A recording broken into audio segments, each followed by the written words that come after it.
ઓમ શ્રી ગણેશાય નમઃ. નમસ્કાર મિત્રો, સ્વાગત છે તમારું અમારી યુટ્યુબ ચેનલ ત્રિનેત્ર ભક્તિમાં. મિત્રો, આજે આપણે જાણીશું ગુરુ પૂર્ણિમાના દિવસે આ વસ્તુઓ દાન કરવાથી તમારું ભાગ્ય ચમકી શકે છે. હિન્દુ ધર્મમાં ગુરુ પૂર્ણિમાનું વિશેષ મહત્વ છે. ગુરુ એક એવો શબ્દ છે જે જ્ઞાન, પ્રેરણા અને માર્ગદર્શનનું પ્રતીક છે. ગુરુ વ્યક્તિને અંધકારમાંથી જ્ઞાનના પ્રકાશમાં લાવે છે.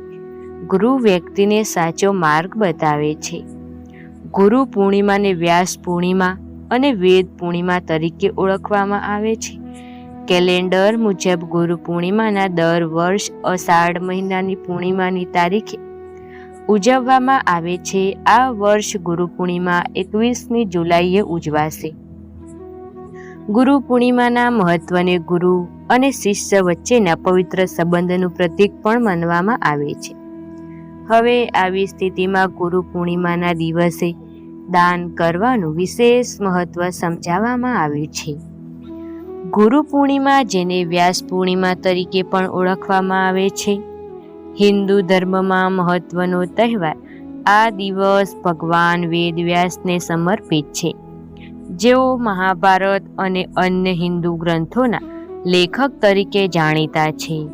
તેમના માનવા ઉજવવામાં આવે છે. પૂર્ણિમા એક જ્ઞાન, શિક્ષણ અને ગુરુ પ્રત્યે કૃતજ્ઞતા તહેવાર છે.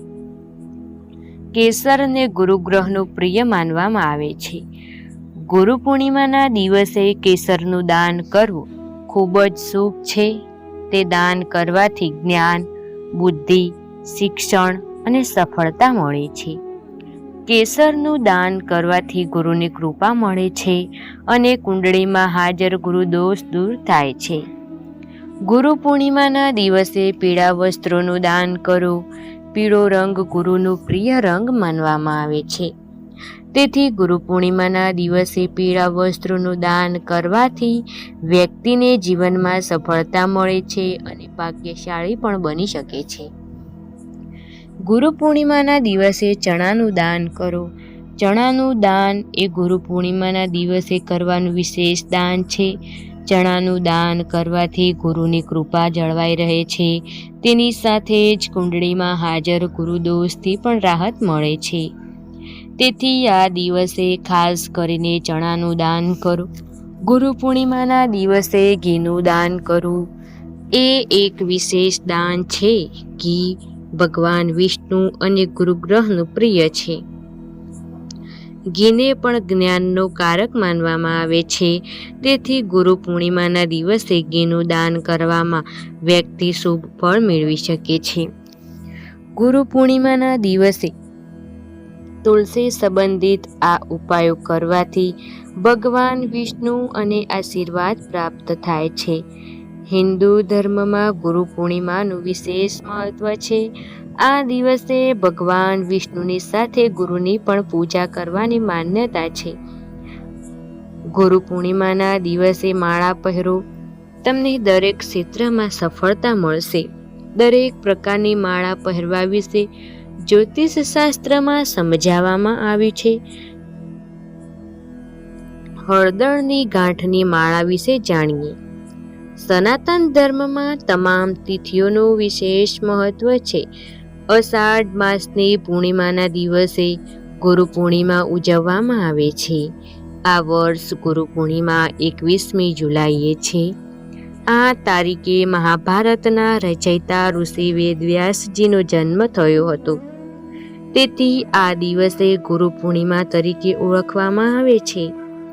જ્યોતિષમાં પણ ગુરુ પૂર્ણિમા ખૂબ જ ફળદાયી માનવામાં આવે છે. આ પૂર્ણિમા તિથિ પર માળા પહેરવાનું વિશેષ મહત્વ સમજાવવામાં આવ્યું છે. હળદરની માળા પહેરવાનું ખૂબ જ વધારે મહત્વ છે. હળદરને ભગવાન વિષ્ણુ અને માતા લક્ષ્મીનો પ્રિય રંગ માનવામાં આવે છે. તેથી હળદરની માળા પહેરવી એ પવિત્રતા અને શુભતાનું પ્રતીક માનવામાં આવે છે. જ્યોતિષ શાસ્ત્ર અનુસાર હળદરની માળા પહેરવાથી ગ્રહ દોષ દૂર થાય છે. ખાસ કરીને ગ્રહ સંબંધિત દોષો હળદરને સૌભાગ્ય અને સમૃદ્ધિનું પ્રતીક પણ માનવામાં આવ્યું છે. તેથી હળદરની માળા પહેરવાથી આ ગુણોમાં વધારો થાય છે. હળદરનો પીળો રંગ મનને શાંત કરવામાં મદદ કરે છે. તેથી હળદરની માળા પહેરવાથી માનસિકતાથી શાંતિ મળે છે. જ્યોતિષ શાસ્ત્રમાં ગુરુને જ્ઞાન, શિક્ષણ, ભાગ્ય અને સમૃદ્ધિ માટે જવાબદાર ગ્રહ માનવામાં આવે છે. હળદરની માળા પહેરવાથી ગુરુગ્રહ બળવાન બને છે, જેના કારણે આ તમામ ક્ષેત્રોમાં લાભ થાય છે. જો તમારા જીવનમાં કે લગ્ન જીવનમાં કોઈ પ્રકારનો અવરોધ છે, હળદરની માળા પહેરવાથી લગ્ન જીવનમાં સફળતા મળી શકે છે. નોકરી કે બિઝનેસમાં સફળતા મેળવવા માટે હળદરની માળા પણ પહેરી શકો છો. માળા પહેરતી વખતે નિયમોનું પાલન કરવું જરૂરી. મૂળ હળદર માલા હલ્દી માલા બગલામુખી માળા. માળા પહેરતા પહેલા તે ગંગાજળ અથવા શુદ્ધ પાણીથી ધોઈને સાફ કરો. માળા હંમેશા સાફ રાખો અને તેની જમીન પર પડવા ના દો. જ્યારે તમે માળા પહેરી ન હોય તો તે સ્વચ્છ અને પવિત્ર જગ્યાએ રાખો. માળા પહેરતા પહેલા શુભ સમયનું ખાસ ધ્યાન રાખવું જોઈએ. ઓમ નમો નારાયણ અથવા ગુરુદેવભ્યો નમઃ મંત્રનો 108 વાર જાપ કરવો જોઈએ.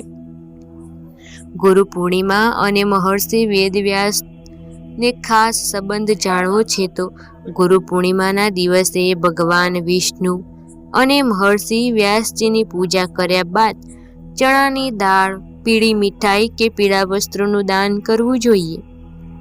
કેસરનું તિલક લગાવી આ દિવસે ગીતાના પાઠ પણ કરવા જોઈએ. વધુ લક્ષ્મીનારાયણ દેવને નારિયેળ ચઢાવવું પણ ખૂબ જ શુભ માનવામાં આવે છે. 4 વેદો અને મહાભારતના રચયિતા કૃષ્ણ દૈપાયન વ્યાસજીનો જન્મ આ પૂર્ણિમાના દિવસે થયો હતો. તેથી આ પૂર્ણિમા તિથિને વ્યાસ પૂર્ણિમા નામે ઓળખવામાં આવે છે. મહર્ષિ વેદવ્યાસ એ વેદ શીખવનાર પ્રથમ હતા.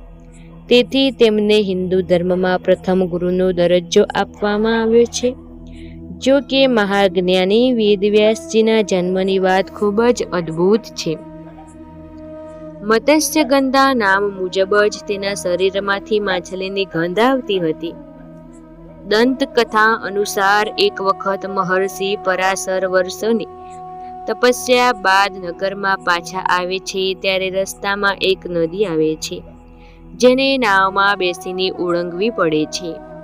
તેમ હતું તેથી મહર્ષિ નાવમાં શોધમાં આગળ વધે છે, જ્યાં મહર્ષિ પરાશરને નાવ સાથે એક રૂપવતી કન્યા મત્સ્યગંધા મળે છે, જે મહર્ષિને નાવમાં બેસાડી સામા કિનારે લઈ જવા તૈયાર થઈ જાય છે. જો કે આ કન્યાના નામ મુજબ જ તેના શરીરમાંથી માછલીની ગંધ આવતી હતી. એ પછી જ આગળ જતા મહર્ષિ પરાશરે જ્યારે આ કન્યાને જોઈ ત્યારે તે જ સમયે તેઓ તેના પર મોહિત થઈ ગયા અને કન્યાને કહ્યું કે હું તને એક પુત્ર આપવા માંગુ છું, જે પરમ જ્ઞાની હશે અને તેની માતા હોવાના કારણે તને હંમેશા આદર પણ મળશે. ત્યારે કન્યાએ કહ્યું કે હું કુંવારી છું અને એવામાં મારા માટે આ મા બનવું યોગ્ય નથી. વળી મારા શરીરમાંથી માછલીની ગંધ પણ આવે છે, માટે હું તમારી માટે પાસેથી પુત્ર મેળવવા યોગ્ય નથી. મહર્ષિએ પોતાના તપોબળથી મત્સ્યગંધાને સુગંધા બનાવી દીધી. કન્યાથી વિશેષ જોઈને મહર્ષિએ પોતાના તપોબળથી મત્સ્યગંધાને સુગંધા બનાવી દીધી અને મહર્ષિએ કહ્યું કે પુત્રને જન્મ આપ્યા પછી પણ તમારું કૌમાર્ય ભંગ નહીં થાય. એ પછી મત્સ્યગંધાએ ગર્ભ બંધાય છે અને અષાઢી પૂર્ણિમાના દિવસે એક પરમ જ્ઞાની પુત્રને જન્મ આપે છે. આ પુત્ર બીજું કોઈ નહીં પરંતુ મહર્ષિ વેદવ્યાસજી હતા. વ્યાસજીના જન્મથી શ્યામ વર્ણના હોવાથી અને એક દ્વીપ પર જન્મ્યા હોવાથી તેઓ કૃષ્ણ દૈપાયન પણ કહેવાય છે. વ્યાસજી નાની ઉંમરમાં જ માતાની આજ્ઞા લઈને તપસ્યા કરવા ચાલ્યા ગયા હતા. વ્યાસજી સંસ્કૃતના પ્રખંડ વિદ્વાન પણ હતા. તેમણે 4 વેદો, જેમ કે મહાભારત સહિત અનેક મહાન ગ્રંથોની રચના કરી છે. આ સાથે જ કૃષ્ણ દૈપાયન મહર્ષિ વેદવ્યાસજીને ભગવાન વિષ્ણુના અંશાવતાર પણ માનવામાં આવે છે. વધુમાં ગીતામાં શ્રી કૃષ્ણએ પણ કહ્યું કે મુનિઓ, હું વ્યાસ છું. તેથી ગુરુ પૂર્ણિમાના દિવસે વેદવ્યાસજીની ખાસ પૂજા કરવામાં આવે છે. આ દિવસે ખાસ ચણાની દાળ, પીળી મીઠાઈ કે પીળા વસ્ત્રોનું દાન કરવું જોઈએ. ગુરુ પૂર્ણિમાના દિવસે ભગવાન વિષ્ણુ અને મહર્ષિ વેદવ્યાસજીની પૂજા કર્યા બાદ ચણાની દાળ, પીળી મીઠાઈ કે પીળા વસ્ત્રોનું દાન કરવું, કેસરનું તિલક લગાવી આ દિવસે ગીતાના પાઠ પણ કરવા જોઈએ. વધુમાં વધુ લક્ષ્મીનારાયણ દેવને નારિયેળ ચડાવવું પણ ખૂબ જ શુભ મનાય છે. એવું કહેવાય છે કે આનાથી વ્યક્તિના જીવનમાં પ્રગતિ થાય છે અને દરેક કામમાં સફળતા પણ મળે છે. અષાઢ પૂર્ણિમાના દિવસે પિતૃઓને અર્પણ કરો. અષાઢ પૂર્ણિમાના દિવસે બ્રહ્મ મુહૂર્તમાં જાગીને કોઈ પણ પવિત્ર નદીમાં સ્નાન કરો અને શક્ય હોય તો ઘરમાં ગંગાજળ ઉમેરીને સ્નાન કરી શકો છો. આ પછી પૂર્વજોનું સ્મરણ કરો અને તેમને પાણીમાં કાળા તલ અને કુશ અર્પણ કરો. તેનાથી પિતૃઓ સંતુષ્ટ થઈ શકે છે. તર્પણ અર્પણ કરતી વખતે પૂર્વજોને ઈચ્છા કરો કે હે પૂર્વજો, હું તમને જળથી તૃપ્ત કરું છું. તમે બધા આનાથી ખુશ અને ઉત્સાહિત બનો. અષાઢ પૂર્ણિમાના દિવસે પિતૃઓ માટે ભોજન તૈયાર કરો. અષાઢ પૂર્ણિમાના દિવસે ઘરમાં તમારા પૂર્વજો માટે શુદ્ધ ભોજન બનાવો.